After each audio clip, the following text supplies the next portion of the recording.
نماز پڑھے سکون سے بیٹھ جائے، اذکار کرے، پتہ ہی نہیں ہونا چاہیے، جیسا کہ سیدنا علی کہتے تھے خشوع صحابہ میں ایسا تھا، دائیں اور بائیں ان کو پتہ ہی نہیں ہوتا تھا کون بیٹھا، قبلہ رخ ہو کے بیٹھے، اپنے کیے ہوئے ذکر پہ غور کریں کہ میں اپنے رب کا ذکر کر رہا ہوں، اللہ اکبر کیا معنی ہے؟ اللہ سب سے بڑا ہے، خیال ذکر میں ہو، اللہ کی کبریائی اور عظمت و تقدس و جلالت میں ہو۔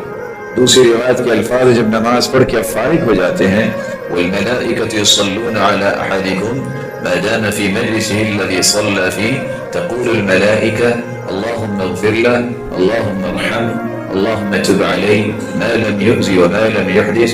نماز پڑھی، جو نماز کے بعد بیٹھ کے ذکر کرتا ہے، جب تک ذکر کرتا رہتا ہے اللہ کے کھربوں فرشتے تین دعائیں اس انسان کے لیے کرتے ہیں، اللہم اغفر لہ، اے اللہ اس اپنے بندے کو معاف کر دے، اللہم ارحم، اے اللہ اس پہ اپنی رحمت کی برکہ برسا، اللہم تب علیہ، اے اللہ اس کی توبہ کو قبول فرما۔